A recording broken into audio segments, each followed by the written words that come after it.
So welcome back to the channel guys. आज हमारे सामने जिमनी का बेस मॉडल वाइट कलर में इस टाइम पे हमारे सामने है। ये बेस मॉडल में आज हम देखने वाले हैं क्या इसके अंदर मेजर चेंजेस आते हैं टॉप मॉडल से रिलेटेड, क्योंकि टॉप मॉडल में आपको काफ़ी एडवांस अच्छे फीचर्स मिल जाते हैं सेगमेंट में, वो फीचर्स जो अभी तक सेगमेंट में कोई गाड़ी नहीं दे रही है इस सेगमेंट के अंदर। बट बेस मॉडल आज हम देखते हैं कि अगर किसी को एक बेस मॉडल ही परस्यू करना है जिमनी के अंदर तो उसके अंदर उसको क्या फीचर्स मिलते हैं, क्या कम्फर्ट मिलता है और क्या इसके अंदर हमें इंजन टॉर्क वैल्यू मिलती है। टॉप मॉडल्स की वीडियो मैं ऑलरेडी डाल चुका हूँ, बट हम सारे इसके वेरिएंट्स और कलर्स कवरेज करेंगे तो उसको भी देखते रहना। बाकी अगर हम अभी बात करें इस मॉडल की तो एक मेजर चेंज इसके अंदर दिख रहा है वो है इसकी ये हेडलाइट। हेलोजन बेस्ड इसके अंदर आपको हेडलाइट मिलती है जो कि आपको वो थ्रो नहीं दे पाएगी जो एक आपको एलईडी हेडलाइट दे पाएगी टॉप मॉडल वाली, क्योंकि पर्सनली अगर मैं बताऊं तो हेलोजन का इतना अच्छा थ्रो नहीं हो पाता है जितना एलईडी का एक प्रोजेक्टर के साथ हो पाता है। तो वो चीज़ आपको यहाँ पे एक मेजर मिसिंग चीज़ लगेगी, क्योंकि वो चीज़ काफ़ी एक इम्प्रेसिव लुक इन्हांस करती है जिमनी के अंदर। सेकंड मेजर जो चीज़ है इसके अंदर वो है नीचे की तरफ हेडलाइट वॉशर। जस्ट ऊपर की तरफ अगर हम देखें तो हेडलाइट इसके अंदर मिसिंग है और नीचे इसके अंदर हेडलाइट वॉशर मिसिंग है। ये दोनों चीज़ें आपको अल्फ़ा वेरिएंट के अंदर मिलना ही स्टार्ट होंगी, उससे पहले आपको ये दोनों चीज़ें नहीं मिलेंगी। अगर आप जेटा मॉडल चाहे ऑटोमेटिक लें या मैनुअल लें आपको ये दोनों फीचर्स नहीं मिलेंगे। थर्ड जो मेजर चीज़ इसके अंदर आपको यहीं से दिख रही होगी है वो है इसके फॉग लैम्प। फॉग लाइट भी आपको इसके अंदर नहीं मिलेगी, आपको एज एसरीज प्रोविज़न ज़रूर मिलेगा। अगर आप लगवाना चाहें तो लगवा सकते हैं शोरूम से ही या फिर बाहर से, जैसे हुए आपको आपकी नीड है। बट अगर मैं बात करूं प्लांट से तो प्लांट से आपको कोई भी फॉग लाइट का प्रोविज़न यहाँ पे आपको नहीं किया जाता है कंपनी की तरफ से। फ्रंट में बेसिकली मेजरली यही इसके अंदर चेंजेस रखे गए हैं। मैं अगर बात करूं फ्रंट ग्रिल की तो ग्रिल इन्होंने सेम ही रखी गई है, कोई ग्रिल में इन्होंने ड्रास्टिक चेंज नहीं किया कि क्रोम के जो इंसर्ट्स स्लॉट्स डाल रखे हैं ये हटा दिए हैं, तो ये इन्होंने इसके अंदर रखे ही हैं, हटाए नहीं हैं। तो ये चीज़ है। बात करूं अगर मैं फ्रंट लुक की तो ये इसका मेजर जो इसके अंदर चेंजेस है वो मैंने आपको गिनवाए। अगर मैं अंडर द हुड में जाऊं इसका इंजन दिखाऊं आपको तो 1500 सीसी का इंजन मिलता है आपको 4 सिलेंडर का, जो 103 bhp और 134 Nm का टॉर्क निकाल देता है। पावर फिगर्स बहुत अच्छे हैं। K15 का B सीरीज़ का इंजन है, C सीरीज़ का नहीं। C सीरीज़ का नया गाड़ियों में आ रहा है डुअल जेट टेक्नोलॉजी के साथ। ये पुराना इंजन है मारुति का। और अगर मैं बात करूँ तो ये इसका ECU है, दिमाग जिसे हम कहते हैं गाड़ी का। और बैटरी के प्लेसमेंट इन्होंने दूसरी साइड रखी गई है। और तो जो एक बात है इसके अंदर इसका जो वाइपर का वॉशर फ्लूइड है ना वो काफ़ी बड़ा रखा गया है जो टैंक है, क्योंकि यही टैंक आगे के वाइपर्स को कंट्रोल करेगा। टॉप मॉडल में एलईडी हेडलैम्प वॉशर्स को करेगा इंक्लूड और रेयर के वाइपर्स को। तो इसको थोड़ा इन्होंने इजी प्लेसमेंट में रखा है कि फटाफट इसको एक्सेस कर सकें। और पीछे यहाँ पे इंसुलेशन आपको प्रॉपर मिल जाती हैं। ऊपर की तरफ कोई इंसुलेशन नहीं मिलती, साइलेंट होता है इंजन तो कोई ज़रूरत नहीं होती इतनी। प्रॉपर प्लेसमेंट आपको यहाँ पे दिख जाएगी इंजन की। हाँ, नीचे कोई इन्होंने सेफ्टी गार्ड नहीं दे रखे, अगर आप एसेसरीज़ में ज़रूर से लगवा सकते हैं अगर इन फ्यूचर ये एसेसरीज़ में लाएंगे, नहीं तो आफ्टर मार्केट प्रोविजंस आपको मिल जाएंगे। हुड का वेट भी मुझे काफ़ी अच्छा लगा क्योंकि जो इतनी देर से मैंने पकड़ के रखा था तो हाँ लग रहा था कोई हैवी वेटेड आप हुड को पकड़ के रख रहे हैं। तो फ्रंट लुक इसके अंदर कुछ आपको ऐसा ही मिल जाता है। टॉप मॉडल के अंदर भी इसके अंदर जो इंडिकेटर्स हैं वो हेलोजन बेस्ड ही आते हैं, तो उसमें कोई मेजर चेंजेस नहीं है। साइड लुक में अगर मैं जाऊँ ना तो साइड लुक में आपको ड्रास्टिकली 2 3 4 पे मेजर चेंजेस दिखते हैं। उसमें सबसे बड़ा जो चेंज है ना वो इसके हैं स्टेपनी, जो व्हील्स हैं वो इसके अंदर आपको एलॉय नहीं मिलते, आपको इसके अंदर स्टील रिम ही मिलते हैं। तो आपको 195 80 R15 के स्टील रिम मिल जाते हैं कंपनी की तरफ से। लगता है ये थोड़ा एलॉय वाले लुक है क्योंकि ऑफ रोडिंग टाइप इन्होंने स्टील रिम इसके अंदर दिए हैं। और 5 नट का कॉम्बिनेशन में आपको यहाँ पे टायर मिल जाता है। टायर प्रोफाइल काफ़ी अच्छी रखी गई है, साइड की जो ब्रॉडनेस है वो काफ़ी अच्छी रखी गई है। ये हमें हाईवे टेरेन टायर मिलते हैं, ऑल टेरेन टायर नहीं मिलते। अगर आप इसे यहाँ पे देखें तो HL यहाँ पे लिखा है प्रॉपर, तो ये हाईवे टेरेन टायर्स हैं, ऑल टेरेन टायर्स नहीं हैं। तो बट तो भी काफ़ी अच्छी परफॉर्मेंस यहाँ पे आपको जिमनी दे देगी। साइड में अगर मैं बात करूँ तो आपको इंडिकेटर्स जो हैं वो प्रॉपर फेंडर पे ही मिलेंगे, ORVM पे ना बेस मॉडल में ना ही टॉप मॉडल में। दोनों ही मॉडल्स में ORVM पे इंडिकेटर नहीं मिलते। साइड में अगर मैं और जाऊँ तो जो इसका मेजरली एक चीज़ देखने वाली चीज़ है वो ORVM है, वो आपको थोड़ा रगेडनेस में मिलेगा, मतलब एक सॉफ्ट शाइनी सरफेस में नहीं मिलेगा, ना ही इसके पेंट पे मिलेगा। टॉप मॉडल्स में ये ब्लैक ग्लॉसी में हो जाता है, बट बेस मॉडल में इन्होंने एक रफनेस वाला जो चीज़ है ना वो प्लास्टिक यूज़ किया गया है। साइड में अगर मैं बात करूँ नेक्स्ट चेंज की तो उसके अंदर हमें मिल जाते हैं टॉप मॉडल में ग्रीन टिंटेड शीशे, जो कि UV कट आप कह सकते हो। बट इस मॉडल में आपको UV कट जो मिरर्स हैं वो नहीं मिलते हैं। अगर और नेक्स्ट की जो बात इसके अंदर फीचर की करूँ तो ये हैंडल भी अगर आप देख रहे होंगे ना ध्यान से, ये भी मैट ब्लैक फिनिश के अंदर है, मतलब रफनेस है, स्मूथनेस नहीं है। और टॉप मॉडल के अंदर आपको यही जो हैंडल्स हैं ये आपको बॉडी कलर में मिल जाएंगे, बट बेस मॉडल की अगर मैं बात करूँ तो ये दो चीज़ें साइड से लुक में आपको इसके अंदर मैट ब्लैक फिनिश में मिलेंगी। क्लाइडिंग सेम एज यूजुअल जा रही है, कोई दिक्कत नहीं है। ऊपर अगर मैं बात करूँ तो हाँ, टॉप मॉडल में अगर आप डुअल टोन में जाएंगे तो दो ही कलर इसके अंदर डुअल टोन में आते हैं, रेड और ग्रीन। ये ग्रीन है या फिर आप काइनेटिक येलो उसको अगर परफेक्टली मैं बोलूँ तो काइनेटिक येलो कलर है वो, जो कि दोनों डुअल टोन कॉम्बिनेशन में इस टाइम पे आपको मिल रहे हैं। अगर आप वो दोनों मॉडल्स लेना चाहते हैं, वो सिर्फ ऑटोमेटिक के या फिर मैनुअल में डुअल टोन ऑप्शन में मिलेंगे अल्फा में।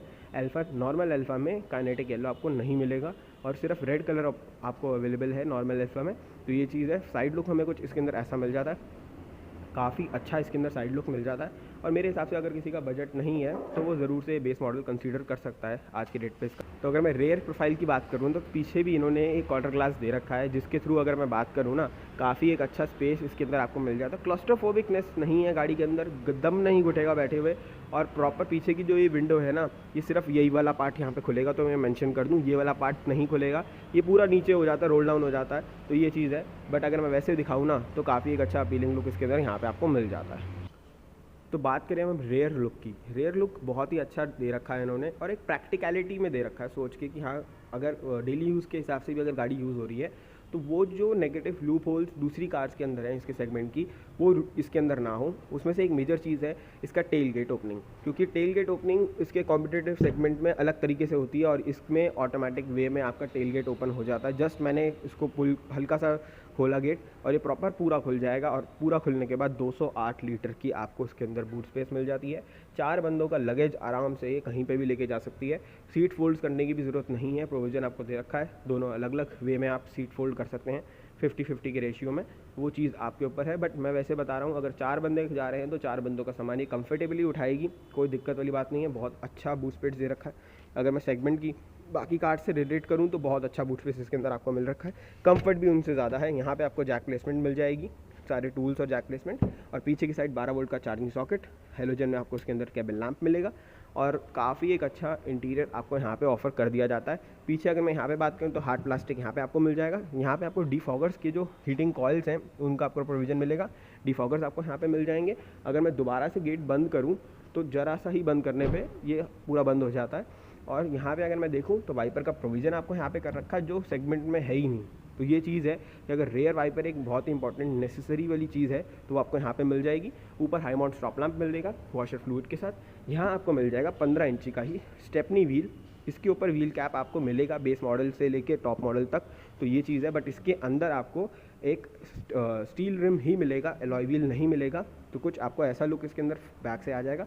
नीचे अगर मैं बात करूँ हैंडल के तो नीचे जिमनी की बैजिंग आपको यहाँ पे मिल जाएगी। पीछे वाले हैंडल की भी फिनिशिंग मैट ब्लैक रखी गई है और इधर ऑल ग्रिप की बैजिंग आपको यहाँ पे मिल जाएगी। नेक्सा की बैजिंग यहाँ पे आपको मिल जाती है। हिंजेस को इन्होंने प्रॉपर कवर कर रखा है कि फर्दर अगर इसके अंदर डस्ट या फिर वाटर जाए तो ये आवाज़ ना करे और टाइम के साथ ख़राब ना हो जल्दी। ऊपर अगर मैं बात करूँ तो यहाँ पे हमें मिल जाता है माइक्रोफाइबर रूफ एंटीना, यहाँ इससे आप इसको डिटैच कर सकते हैं। तो ये चीज़ आपके ऊपर है अगर आपको लगा के रखना है या नहीं। नीचे अगर मैं बात करूँ ना तो टेल लाइट असेंबली आपको कुछ इसके अंदर ऐसी मिल जाती है। उसके नीचे जस्ट इन्होंने 4 रिवर्स पार्किंग सेंसर्स लगा रखे हैं, अलग अलग डायरेक्शन में लगा रखे हैं कि आपको दिक्कत ना हो कहीं भी रिवर्स करते हुए।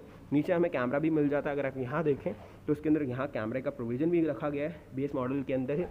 ये चीज़ मेरे को अच्छी लगी कि बेस मॉडल में आपको कैमरे का प्रोविज़न भी मिल जाता है। तो ये चीज़ थी इसके एक्सटीरियर से एक वॉक अराउंड कि आपको बेस मॉडल में क्या मिलता है। अभी तक वीडियो अच्छी लग रही हो तो वीडियो को लाइक करना। यहाँ से अगर मैं बताऊँ आपको तो 40 लीटर का इसके अंदर आपको फ्यूल टैंक मिल जाता है। अगर आप मैनुअल में ले रहे हैं ना तो आपको 16 की माइलेज आराम से देगी ये हाईवे पे, और अगर ऑटोमेटिक ले रहे हैं तो ये दे देगी आपको 15 साढ़े 15 के करीब, क्योंकि वो भी टेस्ट नहीं किया किसी ने, बट मैनुअल टेस्ट हो रखा है तो उसमें 16 की माइलेज आपको मिल जाती है। ये चीज़ अच्छी है। बाकी साइड लुक भी काफ़ी अच्छा दे रखा है। बट अगर मैं बात करूँ ना डुअल टोन वेरिएंट्स ज़्यादा अपीलिंग लगते हैं देखने में। रेयर की अगर मैं बात करूँ तो यहाँ पे अगर मैं देखूँ सीधा ड्राइवर साइड डोर, तो आपको ड्राइवर साइड डोर कुछ ऐसा मिल जाएगा। इसके अंदर ऑल ब्लैक इंटीरियर रखा गया है। जो भी इंटीरियर के प्लास्टिक यूज़ हुए हैं वो स्क्रैच रेजिस्टेंट हैं, कोई भी स्क्रैच नहीं लगेगा। ये चीज़ का ध्यान रखते हुए मारुति ने इसके अंदर एक अच्छा क्वालिटी का प्लास्टिक यूज़ किया है। अगर मैं यहाँ पे बात करूँ तो ग्रैब हैंडल आपको यहाँ पे मिल जाएगा। अनलॉक में यहाँ पे आपको लीवर मिलेगा। अगर आप टॉप मॉडल में जाएंगे ना तो ये आपको क्रोम में मिल जाएगा। ये एक मेजर चीज़ है इंटीरियर में। यहाँ पे अगर मैं बात करूँ तो डोर पॉकेट मिल जाएंगे आपको। यहाँ आप मैप रख सकते हैं, पानी की बॉटल तो ज़रूर से नहीं रख पाएंगे। 4 स्पीकर का प्रोविज़न मिलेगा, चाहे आप टॉप मॉडल लें या फिर बेस मॉडल लें। स्पीकर आपको 4 ही मिलेंगे इसके अंदर। यहाँ पे अगर मैं बात करूँ सीट की तो चारों के चारों हेडरेस्ट आपको पहली बात तो एडजस्टेबल इसके अंदर मिल जाएंगे। साइड सपोर्ट काफ़ी अच्छा रखा गया है। शॉक रेजिस्टेंट ही सीट्स हैं कि अगर आप झटके में कोई गड्ढे में जा रहे हैं तो आपको झटका और जो गड्ढा है वो इतनी तेज़ फील नहीं होगा इन सीट से बैठ के। यहाँ पे अगर मैं बात करूँ लंबर सपोर्ट की हाईवे के ऊपर के लिए, तो काफ़ी अच्छा डिसेंट अमाउंट में, बहुत अच्छा, मतलब मैं बात कर रहा हूँ ना, एक डिसेंट जो लंबर सपोर्ट चाहिए होता है वो आगे वाली सीट्स में आपको प्रॉपर मिल जाता है।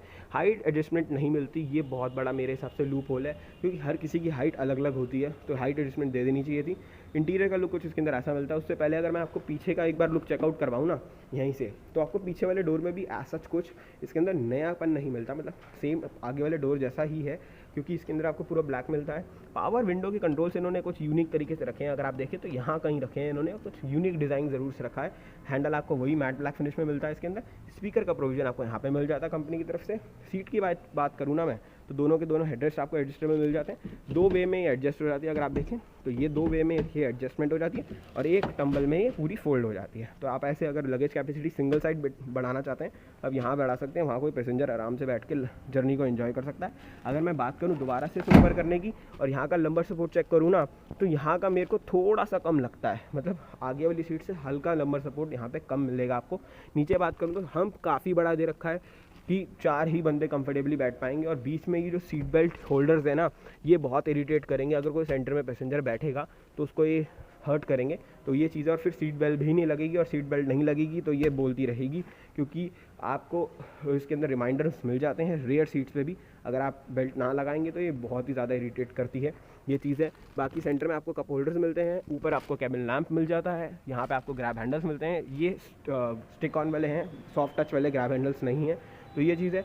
रियर में डिसेंट लेग रूम तो बहुत अच्छा रखा गया है इन्होंने, बहुत अच्छे लेग रूम के साथ ही आई है। बट थोड़ा सा मेरे को लगता है एक कंसर्न लंबर सपोर्ट का, वो थोड़ा नीचे अगर थाई सपोर्ट मिल जाता तो ज़्यादा अच्छा होता।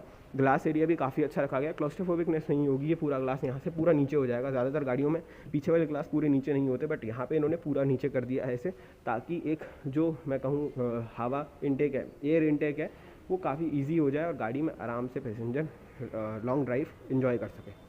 एक्सटीरियर की तो बहुत सारी बातें कर ली हमने, अब बात करते हैं इंटीरियर में इसके अंदर क्या चेंजेस मिलते हैं। सबसे बड़ा जो चेंज मिलता है ना, वो आपको ये की मिल जाएगी इसके अंदर। बेस मॉडल के अंदर दोनों की आपको यही मिलेंगी, तो ये चीज़ है। टॉप मॉडल में आपको कीलेस एंट्री मिलेगी, सेंटर अपना पुश स्टार्ट स्टॉप बटन यहाँ पे मिलेगा। अगर आप देखें तो मेजर चीज़ ये है, यहाँ आपको की लगाने का इंसर्ट दे दिया है इन्होंने, और यहाँ पे आपको पुश स्टार्ट स्टॉप का बटन मिल जाएगा। सेकंड, यहाँ पे जो अगर मैं चेंज की बात करूँ तो यहाँ पे आपको ORVM के एडजस्टमेंट की आपको फीचर मिल रहा होगा, बट फोल्डेबल का आपको यहाँ पे ऑप्शन नहीं है, तो ये चीज़ भी इसके अंदर आपको मिल जाएगी कि अगर बेस मॉडल आप लोगे तो आपको जो फोल्डेबल का जो एक्सपीरियंस है वो नहीं मिलेगा, और आपको सिर्फ एडजस्टमेंट का फीचर मिलेगा। आपको फोल्ड ही अपने आप ही करने पड़ेंगे मैनुअली। यहाँ में जो इंजन स्टार्ट ऑन ऑफ का फीचर है वो आपको यहाँ पे मिल जाएगा। इसके साथ यहाँ पे एक बटन जो आता था हेडलाइट वॉशर का टॉप मॉडल में, वो आपको यहाँ पे नहीं मिलेगा। हेडलाइट लैम्प जो हेडलाइट है उसको लेवलिंग का आपको यहाँ पे फीचर मिल जाएगा। फ्रंट में अगर मैं बात करूँ ना, देखो अगर ये हेलोजन लाइट का कितना ही बेकार थ्रो है, तो इसलिए मैं कह रहा हूँ कि अगर आप ये बेस मॉडल ले रहे हैं तो आपको फॉर श्योर इसकी हेडलाइट में अपग्रेडेशन करवानी पड़ेगी। बैठते हैं इसके अंदर, सीट करते हैं पूरी पीछे नीचे। अगर मैं बताऊँ आपको तो ऑटोमेटिक वेरिएंट है, तो डेड पेडल का प्रॉपर प्रोविजन इन्होंने यहाँ पे कर रखा है। यहाँ पे अगर मैं देखूँ तो हुड खोलने का आपको लीवर यहाँ मिल जाएगा। यहाँ पे कुछ इन्होंने देना था बट दिया नहीं, और यहाँ पे हमें मिल जाता है इसके अंदर जो फ्यूल लिड है उसको खोलने का लीवर। चलते हैं इसके अंदर, बैठते हैं, देखते हैं क्या इसके अंदर फीचर्स मिलते हैं आपको। स्टेयरिंग व्हील आपको पहली बात तो ऐसे ही कुछ मिल जाता है इसके अंदर, डी कट नहीं मिलता, सर्कुलर शेप में स्टेयरिंग व्हील मिलता है आपको। मीडिया कंट्रोल यहाँ पे मिल जाते हैं, क्रूज कंट्रोल मिसिंग है, ये एक नया इसके अंदर जो मिसिंग चीज़ है वो है। अगर मैं बात करूँ स्टेयरिंग व्हील, वो स्टेयरिंग व्हील रैप आपको यहाँ पे नहीं मिलेगा। तो स्टीयरिंग व्हील को आपको मैंने बता ही दिया। अब जो नेक्स्ट चीज़ आती है ना, इसका इंस्ट्रूमेंट क्लस्टर की वो लुक कैसे करता है। कुछ आपको ऐसा इसके अंदर अपीलिंग लुक मिल जाएगा स्टीयरिंग व्हील के अंदर।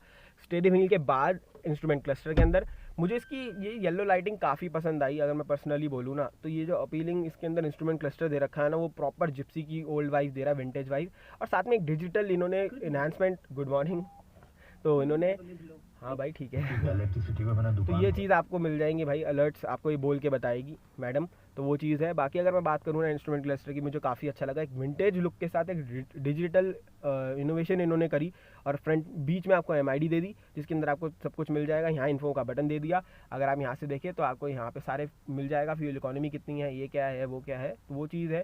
बट अगर मैं बात करूँ वैसे तो काफ़ी मेरे को अपीलिंग लगी। 180 की टॉप स्पीड की मार्किंग है, वैसे जाती है 150 ही है। बाकी आपको अलर्ट्स यहाँ मिल जाएंगे। स्टीयरिंग व्हील एडजस्टमेंट की बात करूँ तो ऊपर नीचे होता है, आगे पीछे ये नहीं होता। ट्रिप को अगर आपको सेट करना है तो आपको सिर्फ यहीं पर टिकल करना पड़ेगा। सेंटर में आपको आर्किमिडीज़ की स्क्रीन मिल जाती है 7 इंची की। यहाँ पे आपको हरमन कार्डन की नहीं मिलती, ये अच्छी चीज़ है यार। एटलीस्ट इन्होंने जिमनी एज अ ग्लोबल प्रोडक्ट में हरमन कार्डन की नहीं डाली, नहीं तो मुझे तो लगा था ये हरमन कार्डन की ही डालेंगे इसके अंदर इंटरफेस। बट ये अच्छी बात है कि टॉप मॉडल में यही इंटरफेस आपको 9 इंची में मिलेगा और बेस मॉडल में लोगों को ये 7 इंची में मिल रहा है, तो इतना कोई मेजर चीज़ नहीं है, ड्रास्टिक चेंज नहीं है। नीचे अगर मैं बात करूँ तो आपको मैनुअल AC कंट्रोल्स यहाँ पे मिल जाएंगे। ये एक मेरे को लगता है यार बहुत ही ऑड चीज़ है कि 15 लाख रुपए अगर किसी ऑटोमेटिक, क्योंकि ऑटोमेटिक वेरिएंट है, इसके अराउंड 15 लाख होंगे ऑन रोड, तो वो चीज़ है अगर इतना खर्च करने के बाद बंदा मैनुअल AC चलाएगा ज़िंदगी भर, तो वो चीज़ मेरे लिए एक चीज़ है कि मेरे को एक फीचर लोडेड कार चाहिए, तो वहाँ पे मेरे को ये चीज़ खटक सकती है। नीचे अगर मैं बात करूँ, यहाँ पे आपको पावर विंडो कंट्रोल्स मिल जाते हैं, ऑटो अप एंड डाउन का यहाँ पे आपको मिल जाएगा, traction control, hill descent control, यहाँ पे आपको 4 स्पीड का ट्रांसमिशन मिलेगा, ऑटोमेटिक ट्रांसमिशन, शिफ्ट लॉक आपको यहाँ पे मिल जाएगा, यहाँ कुछ फ़ोन रखने की स्पेस, 12 वोल्ट का चार्जिंग सॉकेट आपको यहाँ पे मिलेगा। और यहाँ पे अगर मैं बात करूँ तो यहाँ पे आपको USB सॉकेट मिलेगा। इसके अंदर कंफर्म मैं नहीं हूँ कि ये वायरलेसली एप्पल कारप्ले चलाएगा या नहीं, क्योंकि यहाँ पे आपको USB सॉकेट वैसे पेन ड्राइव के लिए दे रखा है, बट अगर ये चलाएगा तो फिर वायरलेसली चलाएगा, नहीं तो फिर आपको यहाँ पे कनेक्ट करके लगाना पड़ेगा। ग्लव बॉक्स की बात करूँ तो ग्लव बॉक्स भी डिसेंट साइज़ में मिल जाएगा आपको। यूटिलिटी स्पेस ठीक रखी गई है, यहाँ पे भी आपको कुछ रखने की स्पेस मिल जाए, ग्रैब हैंडल्स मिल जाते हैं, 2 एयरबैग का प्रोविजन यहाँ पे करा जाता है, एक यहाँ पे, और टोटल 6 एयरबैग इसके अंदर स्टैंडर्ड आते हैं। ये चीज़ भी अच्छी करी गई है। जो AC वेंट्स के यहाँ पे आपको चारों तरफ ये ब्लैक फिनिश मिल रही है, टॉप मॉडल में यही ग्रे फिनिश हो जाती है, तो ये भी चीज़ है। बाकी काफ़ी एक अच्छा प्रीमियम इन्होंने इंटीरियर रखा है। ऊपर अगर मैं बात करूँ डे एंड नाइट एडजस्टमेंट के साथ आपको ये मिल जाएगा। हेडलाइट ऊपर जो कैबिन लैंप है वो यहाँ पे मिल जाएंगे 2, और यहाँ पे अगर मैं बात करूँ दोनों ही इसके अंदर सनवाइजर्स में आपको मिरर का प्रोविजन कर दिया जाता है बिना लाइट के, तो मेरे को लगता है इनको लाइट भी डाल देनी चाहिए थी, तो चीज़ अच्छी रहती। यहाँ पे हमें मिल जाता है जो इसकी जान है 4x4 टेक्नोलॉजी, तो काफ़ी अच्छी है। 4x2H में तो ये वैसे नॉर्मली रहती है, और अगर मैं ऐसे पीछे करूँगा तो 4x4 में लग गई, यहाँ पे आपको ग्रीन लाइट आ रही होगी। और अगर मैं इसको नीचे करके पीछे करता हूँ तो ये 4 लो में लग गई, यहाँ ट्रैक्शन कंट्रोल ऑफ हो जाता है इस टाइम पे, तो ये चीज़ है। तो ये अगर किसी को जानना हो कि 4x4 कैसे एंगेज होता है तो मैंने आपको समझा ही दिया। यहाँ पे अगर मैं बात करूँ सेंटर में इसके अंदर हैंड ब्रेक मिलती है, क्रोम टिप के साथ नहीं मिलती बेस मॉडल में, बट टॉप मॉडल में आपको क्रोम टिप यहाँ पे ज़रूर से मिल जाएगी। 2 कप होल्डर मिल जाएंगे। पीछे की जो पावर विंडो है उसके कंट्रोल्स आपको यहाँ पे मिलेंगे चाइल्ड लॉक के साथ, तो ये चीज़ है। साइड लप सीट्स मैंने आपको दिखाई दी, सीट अपॉल्स्ट्री आपको यहाँ पे कुछ ऐसी मिल जाएगी। यहाँ पे एयरबैग इसके अंदर आता है और एक एयरबैग यहाँ पे आता है, तो ये चीज़ आपको ध्यान रखनी है। बाकी अगर मैं बात करूँ तो फ्रंट में कुछ ऐसी आपको स्पेस मिलती है। AC का एक बार थ्रो देख लेते हैं, एक बार इसके साइड्स के AC वेंट्स खोलते हैं तब अच्छा थ्रो पता चलेगा इसका। तो अगर मैं बात करूँ ठीक है, एयर थ्रो हाँ इन्होंने उस पर कर रखा, हाँ तो काफ़ी अच्छा थ्रो है, कोई दिक्कत वाली बात नहीं है। और अगर मैं आपको एक बार आउटपुट इसका सुना दूँ ज़रा सा, तो आउटपुट भी ठीक ठाक है ही है इसका, वो चीज़ है। मतलब मेरे हिसाब से अगर किसी को एक डिसेंट ऑडियो सुनना पसंद है, मतलब ज़्यादा बेस नहीं चाहिए, ज़्यादा ट्रेबल नहीं चाहिए गाड़ी के अंदर, तो उसके लिए बिल्कुल ठीक है। बट अगर मैं वैसे बात करूं तो आपको कुछ ऐसा इसके अंदर मिल जाता है प्रॉपर सिस्टम, और काफ़ी अच्छा है एक प्राइस पॉइंट के हिसाब से। यहाँ पे आपको ऑटोमेटिक हेडलाइट के सेंसर्स मिलते हैं टॉप मॉडल के अंदर, ये चीज़ एक और है। यहाँ पे आपको नॉर्मल जो हेडलैम्प है वो मिलेंगे, बाकी वाइपर्स की कंट्रोल आपको यहाँ पे मिल जाएंगे इसके अंदर, तो ये चीज़ है। थोड़ा फोकस होगा कैमरा, तो ये चीज़ आपको मैंने बताई थी। फ्रंट से काफ़ी अच्छी स्पेस है, लेग स्पेस काफ़ी अच्छी है, रेयर में भी लेग स्पेस अच्छी है, और रेयर का भी लुक मैंने आपको चेकआउट करवाई दिया। तो ये था इसका बेस मॉडल का वॉक अराउंड, क्या इसके अंदर हमें फीचर्स मिलते हैं, क्या कंफर्ट मिलता है, और क्या आपको जो फीचर्स इसके अंदर कम मिलते हैं टॉप मॉडल से, तो वो चीज़ आपको मैंने बताई दी। तो वीडियो कैसी लगी तो वीडियो को लाइक करना, शेयर करना, चैनल को सब्सक्राइब करना। जल्दी से 2000 सब्सक्राइबर करवाओ यार, 1900 हो गए हैं, तो जल्दी से 2000 सब्सक्राइबर करवाओ, और ऐसी ही हमारी फैमिली स्ट्रॉन्ग होती रहे। और जिमनी भी जल्दी से ही आने वाली है घर के अंदर। मिलते हैं अगली वीडियो में, तो वीडियो को देखने के लिए थैंक यू सो मच।